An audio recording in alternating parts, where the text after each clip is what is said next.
It was a nightmare. That might send the Yankees to the World Series. Can you believe it? Bienvenue à tous dans le Flashback, l'émission qui raconte les plus grands moments de l'histoire du sport. Si je vous dis le meilleur comeback de tous les temps, vous pensez peut-être au shoot de Ray Allen, au miracle d'Istanbul, ou à l'incroyable chevauchée de Floria Gay. Toutes ces réponses sont bien évidemment recevables. Pourtant, il y a un comeback qui éclipse tous les autres. Vous êtes bien sur le crossover. Aujourd'hui, je vous raconte l'histoire d'une malédiction, celle du Bambino, le plus grand joueur de baseball de tous les temps. This place is dangerous now. They're going to have to call the players off the field. World champions, team of the decade. Hello! And this game is going to be tied up. What a shot! Red Sox fans have longed to hear it. The Boston Red Sox are world champions.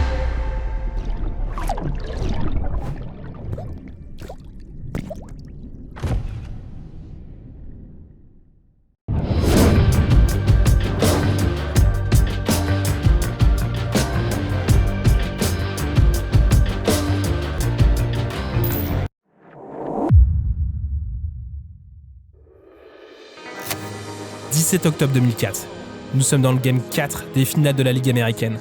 L'avant-dernière étape d'une saison interminable pour décrocher le titre suprême. Les Boston Red Sox affrontent leur ennemi juré, les New York Yankees. Et ils sont menés 3-0. En 101 ans d'histoire, aucune équipe de la Major League Baseball n'a réussi à remonter un tel déficit, un tel gouffre. C'est un écart dont on ne revient pas. Minuit sonne au Fenway Park, quand la rencontre entre dans sa 9e et théoriquement dernière manche. Le tableau indique 4-3 Yankees. C'est l'heure pour le marchand de sable d'entrer en scène. En ce bas monde, rien n'est certain, hormis la mort, les impôts et Mariano Rivera. Mariano Rivera, c'est Dark Vador. Quand on entend les premières notes de son thème, on peut être sûr qu'il va massacrer l'armée rebelle à lui seul. Mariano, c'est un closer. Entrer en fin de match, protéger le score et terminer la partie, c'est sa spécialité. C'est comme ça qu'il est devenu une légende. Dans cette configuration, il a permis aux Yankees de ressortir vainqueur à 652 reprises, 42 fois en play-off. Il affiche également le meilleur ERA, la moyenne des points concédés par un lanceur, en play-off, avec 0,70. Dit comme ça, c'est du charabia.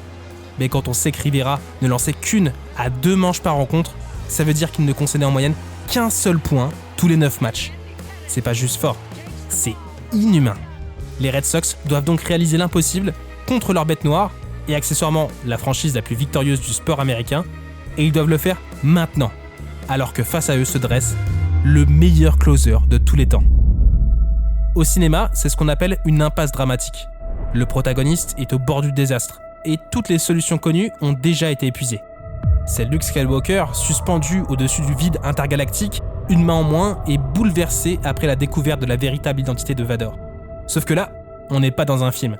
Les chances pour que le Faucon Millennium ou un autre Deus Ex Machina vole miraculeusement à la rescousse des Red Sox sont proches du néant. La situation est désespérée, dans le sens où il n'y a strictement aucune raison d'y croire. Pas même une infime lueur d'espoir. Faut dire que l'espoir, c'est pas vraiment ce qui caractérise le plus les fans des Red Sox. À Boston, on est fan des Red Sox, puis on souffre jusqu'à la fin de ses jours. C'est comme ça, et pas autrement. Et même quand tu te dis « cette fois c'est différent, cette année c'est la bonne », la réalité finit toujours par te rattraper. Souvent de la manière la plus cruelle possible. Il n'y a pas de joie ni de fierté à supporter les Red Sox. C'est un fardeau qui se transmet de génération en génération. Et cela depuis des temps immémoriaux. Parce que cette malédiction ne date pas d'hier.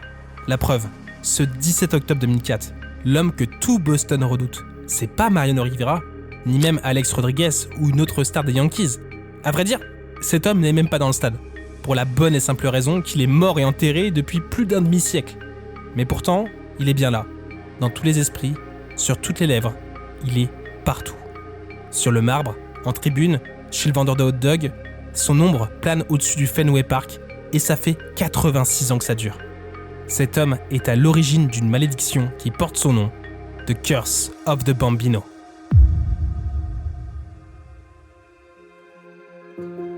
Le Bambino, c'est Babe Ruth. Et Babe Ruth, c'est le baseball. Voilà, on peut pas résumer ça autrement.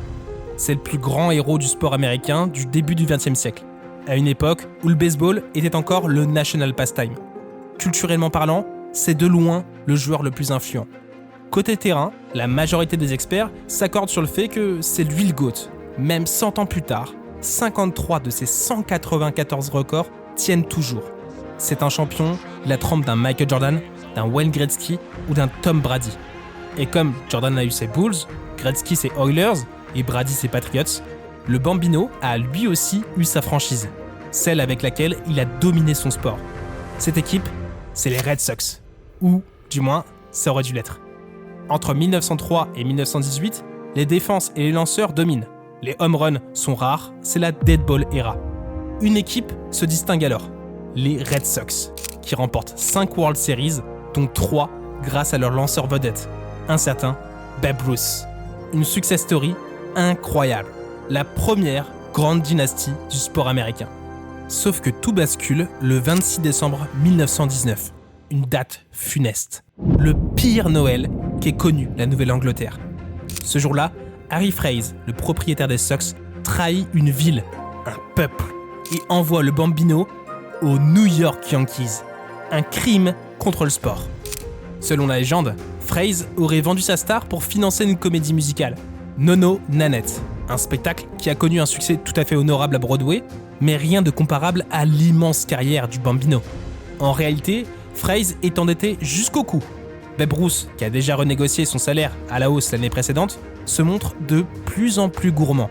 Cette fois, il exige le doublement de sa solde, une somme que les Sox, déjà en difficulté financière, ne sont pas disposés à lui offrir. D'autant plus que ses capacités au lancer ont drastiquement diminué. Ruth n'est plus le pitcher qu'il a été, et il ne risque pas de le redevenir. À moins bien sûr de cesser d'écumer les pubs. Mais bon, ça ce n'est pas envisageable. Frazee saute donc sur l'occasion pour en tirer le meilleur prix. 100 000 $, l'équivalent de 1,9 million de dollars actuels. À l'époque, c'est du jamais vu. Le propriétaire des Sox en profite pour renflouer les caisses et rembourser l'hypothèque sur le Fenway Park. Une affaire rondement menée. Sauf que ce qu'il n'avait pas prévu, c'est que Babe Ruth en avait encore sous le gant. Ou plutôt, dans la batte. De lanceur vedette, le Bambino se métamorphose en frappeur redoutable. Une machine à home run qui révolutionne son sport. Au point de faire passer le baseball de la dead ball era à la live ball era. Au passage, il ajoute 4 World Series supplémentaires à son palmarès. La grande histoire des New York Yankees est lancée. À partir de là, les dynasties se succèdent dans la grande pomme. Lou Gehrig, Joe DiMaggio, Mickey Mantle, Yogi Berra. En 1962, les Yankees sont sacrés pour la 20e fois. Ils ont alors trusté 16 des 25 derniers titres. Ils en gagneront encore 5 avant le passage à l'an 2000. Au total, les Yankees remportent plus d'un quart des World Series disputées au XXe siècle. C'est colossal. Mais cette franchise ne se résume pas à une armoire à trophées bien remplie. Les Yankees, c'est plus que ça. C'est une marque valorisée à plusieurs milliards de dollars. Un logo reconnu partout à travers le monde. Un symbole d'excellence inégalée dans le sport. Ils n'incarnent pas, ils sont l'Amérique triomphante. Tout l'inverse de leurs rivaux bostoniens. Éternel second, loser magnifique, parfois, ou le plus souvent, faire valoir pathétique. Car le début de l'âge d'or des Yankees amorce le long déclin des Red Sox. 86 ans de souffrance et d'humiliation.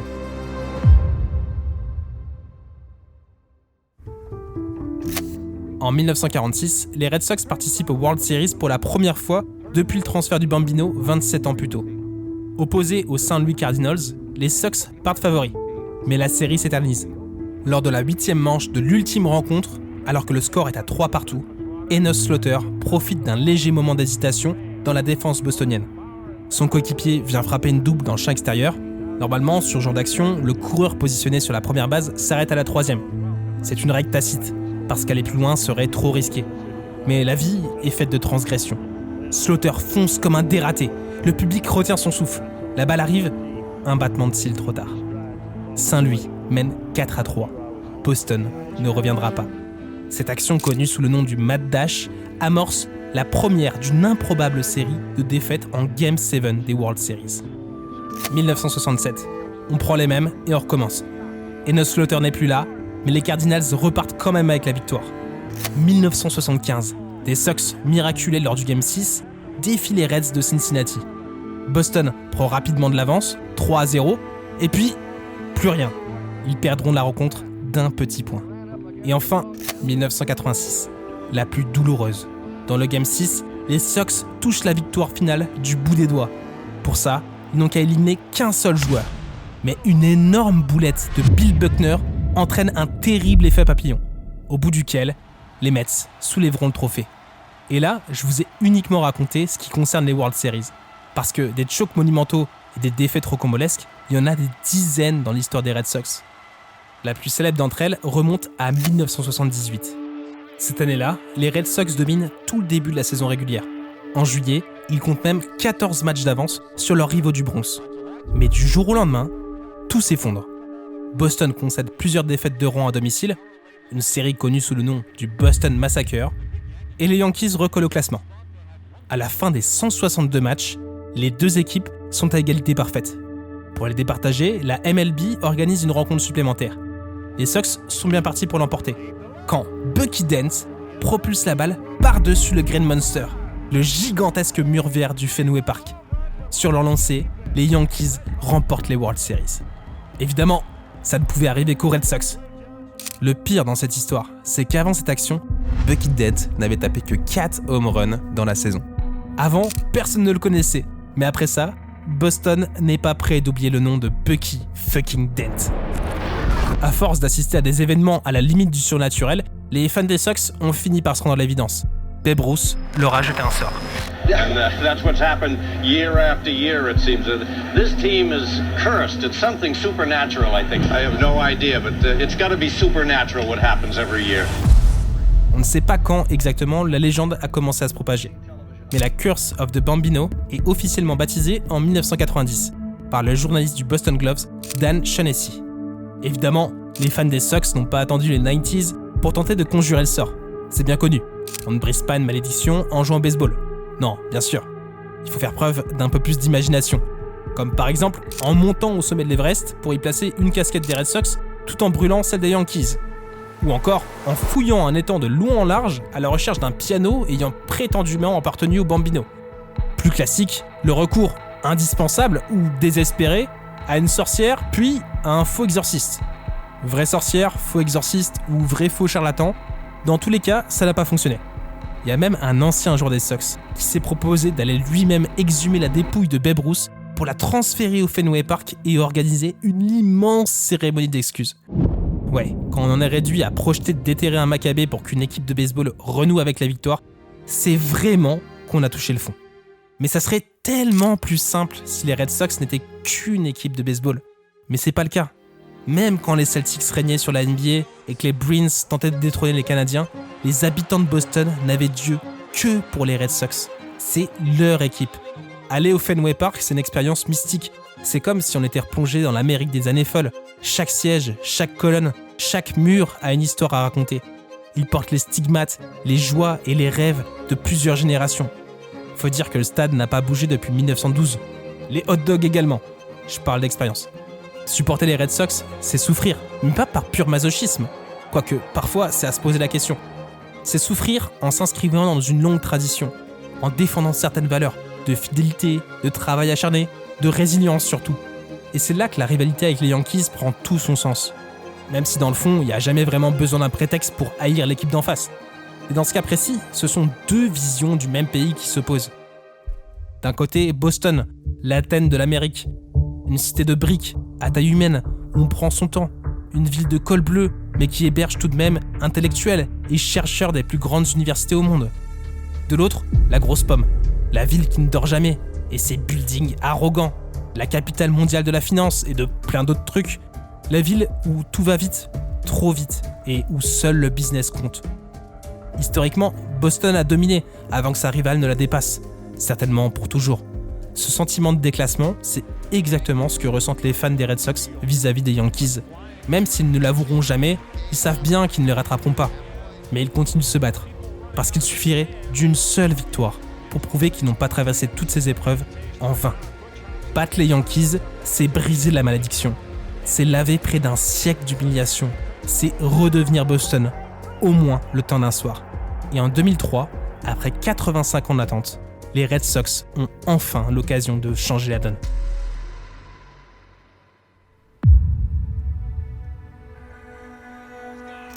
Cette saison-là, la finale de l'American League oppose Boston à New York. Comme d'habitude, me diriez-vous. Sauf que cette fois, les Sox n'ont pas l'intention de se laisser marcher dessus. Et ça se voit. Sur le terrain, on assiste à une vraie guerre de tranchées. Les matchs se succèdent, tendus, étouffants, interminables, jusqu'au Game 7 fatidique.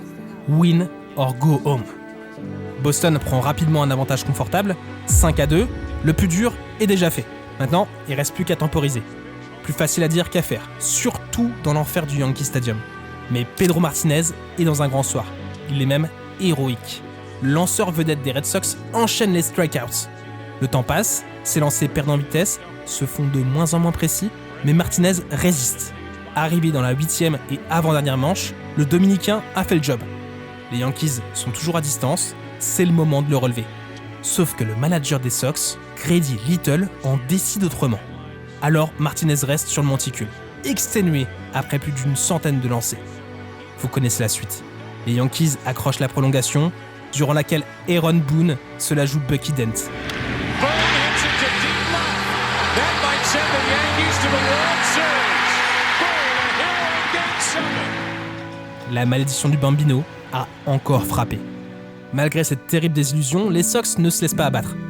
Ils le sentent, ils ne sont qu'à quelques petits ajustements de remporter les World Series. D'abord, il faut trouver un pitcher capable d'épauler Martinez. C'est chose faite en signant Curt Schilling, l'ace des Diamondbacks. Une véritable star, champion en 2001, qui sait comment remporter les World Series. Mais il manque encore une dernière pièce pour pouvoir rivaliser avec New York. Et ça tombe bien, parce qu'Alex Rodriguez est sur le marché. Et Rod, c'est ce qu'on appelle un total package. Il est jeune, beau et extrêmement talentueux. À l'époque, avant qu'on apprenne certaines choses, c'est certainement le meilleur joueur au monde. Et il est même prêt à renoncer à plusieurs millions de dollars pour jouer à Boston. Le problème, c'est qu'il évolue au même poste que Nomar Garciaparra. Et Garciaparra, c'est une légende des Red Sox. C'est le fan favorite. Il l'a répété 100 fois qu'il voulait terminer sa carrière à Boston. Mais bon, c'est vrai, c'est pas Alex Rodriguez. En secret, les Red Sox lancent des négociations pour monter un trade, mais l'information finit par fuiter dans les médias. Garciaparra le prend très mal, et les fans aussi. Vous imaginez trader Larry Bird ou Bill Russell ? Non, évidemment. À Boston, on n'échange pas ses superstars. Et la dernière fois qu'on l'a fait, ça a mal tourné. La situation était déjà électrique, et comme si ça ne suffisait pas, Kevin Millar, la grande gueule du vestiaire, jette un bidon d'huile sur le feu, en direct à la télévision. Là, il n'y a plus de retour en arrière possible. Un deal est sur le point d'être signé, sauf que, patatras, le syndicat des joueurs refuse catégoriquement la transaction. Et Rod ne sera pas un Red Sox. Pire, dans la foulée, il rejoint les Yankees à la surprise générale pour jouer 3e base alors qu'il est pourtant le meilleur shortstop de l'histoire. La saison n'a même pas encore commencé que c'est déjà la douche froide pour les Red Sox. Il se retrouve avec un Garciaparra blessé dans son ego, mais également dans sa chair et indisponible jusqu'à nouvel ordre. Schilling, qui était venu relayer Martinez, est en réalité plutôt venu prendre sa place, ce qui crée des tensions avec un Pedro vieillissant et en conflit contractuel avec les Sox. Ajoutez à ça le meilleur batteur de l'équipe qui tire la tronche et vous obtenez un vestiaire à feu et à sang. Le début de la saison est cauchemardesque. Les Red Sox sont très irréguliers. Chaque semaine, les médias locaux ne manquent pas de souligner le manque d'âme et de cohésion de cette équipe, qui n'en est finalement peut-être pas une. Schilling et Martinez se marchent dessus. Nomar est blessé, mais s'active pas trop non plus pour revenir, alors que son absence pèse en défense. David Ortiz continue de bouder, et fidèle à lui-même, Kevin Millar parle trop. Bref, c'est pas l'année où les Sox vont briser la malédiction. Et puis arrive le match contre les Yankees. Un match qu'il ne faut surtout pas perdre. Parce qu'à ce moment-là, la qualification en play-off est loin d'être assurée. Et elle l'est encore moins au vu de la physionomie de la rencontre. Boston est dominé quand soudain, le match part en vrille. Un lancer un peu trop haut et quelques courtoisies échangées plus tard, Jason Varitek, le capitaine des Sox, attrape Alex Rodriguez par le callback. Les bancs se vident, tout le monde se précipite sur le terrain, c'est la bagarre générale. Le spectacle peut paraître déplorable, mais paradoxalement, on se dit que Boston montre au moins un tant soit peu de caractère. Surtout que derrière, les Sox remportent la victoire. Les fans se mettent à rêver d'un tournant dans la saison qui n'arrive pas. La défense des Sox n'est pas au niveau. Et fatalement, tous les regards se tournent vers celui qui est censé tenir la baraque, Nomar Garciaparra. Sauf que Nomar n'y est plus. Ni physiquement, ni mentalement. Le corps fatigué, le moral en berne, il joue sans conviction, quand il daigne bien jouer. Et dans un sport où tout part de la défense, c'est un problème. Un énorme problème. Arrivé à la trade deadline, les dirigeants tranchent dans le vif. Garciaparra est échangé contre 2 batteurs moyens, mais réputés bons défenseurs. Sur le papier, l'échange paraît rationnel. Mais les journalistes ne sont pas convaincus et les fans se sentent trahis. Ils craignent une nouvelle malédiction. Comme si une seule ne suffisait pas. Une nouvelle malédiction, c'est peut-être ce qu'il fallait pour annuler la curse du Bambino. Parce qu'à partir de là, la défense des Sox se stabilise. David Ortiz, le Big Papi, arrête de bouder. Comme par magie, il se met à collectionner les home runs. Boston termine la saison en trombe et les fans commencent à y croire. Surtout qu'il y a des signes qui ne trompent pas. Un jour, Manny Ramirez refait la dentition d'un spectateur en envoyant une balle directement dans sa face. La jeune victime s'avère être un fan des Red Sox qui habite dans une ferme ayant appartenu à Babe Ruth. Le jour même, les Yankees encaissent la pire défaite de leur histoire. 22-0. Cette fois c'est sûr, cette année c'est la bonne. Sauf que...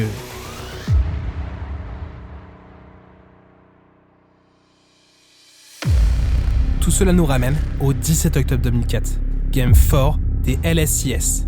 Les Red Sox sont sur le point de se faire balayer par leurs éternels rivaux. Menés 4-3, un seul inning à jouer, alors que s'avance le meilleur closer de tous les temps. La veille, un fan désespéré a tagué un panneau de signalisation sur Storo Drive. Un graffiti pour changer Reverse Curve en Reverse the Curse. Une ultime bouteille à la mer qui restera sans réponse. Sur le monticule, Mariano Rivera, l'homme, la légende.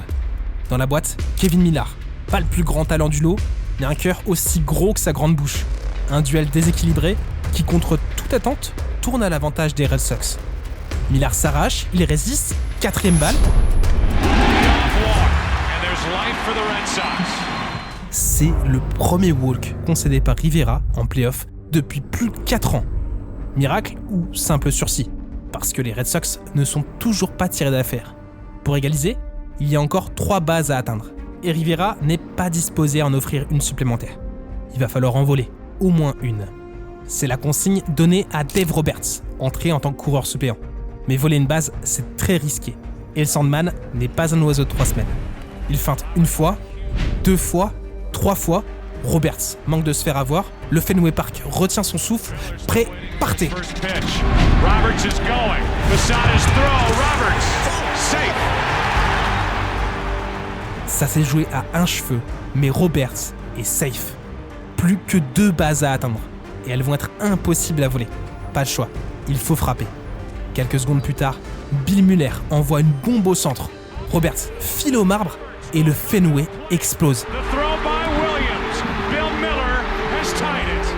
Égalité. Le match part en prolongation. Dans la 12e manche, Big Papi délivre Boston d'un home run salvateur. Les Red Sox ont survécu à l'enfer. Ça y est, on peut parler de miracle. Avant le match, Kevin Millar avait dit « Ne nous laissez pas gagner ce soir. Nous avons Pedro dans le match 5, Schilling dans le match 6, et tout peut arriver au Game 7. » C'est exactement ce dont les Red Sox avaient besoin pour vaincre la malédiction. Une prophétie. Le Game 5 est interminable. Plus de 5 heures de jeu. Pedro Martinez exténué fait face aux mêmes Yankees qu'il avait crucifiés 1 an plus tôt. Mais cette fois, il n'est pas seul. Boston plie, mais ne rompt pas. Dans la 14e manche, David Ortiz, encore lui, frappe un single qui fait entrer la course de la victoire. Les Sox reviennent 3-2. Game 6, blessé, Curt Schilling monte sur le monticule avec une cheville recousue à vif. Ses chaussettes sont trempées de sang, mais Lace délivre sa partition. Au courage, Boston égalise. Red Sox force Game 7. Game 7, les Red Sox déroulent. Rips one into right field. Back at the wall, 2-0 Red Sox.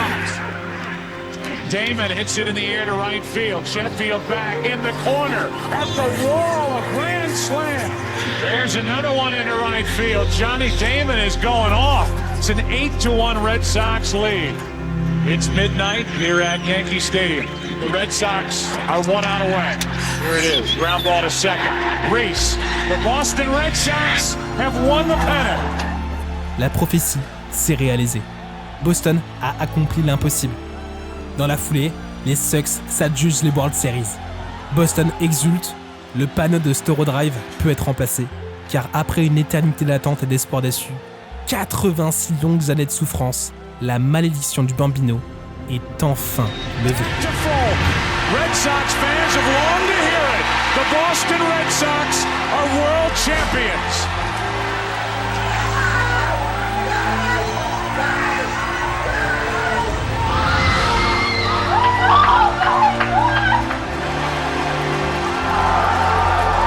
It's true, it's happening.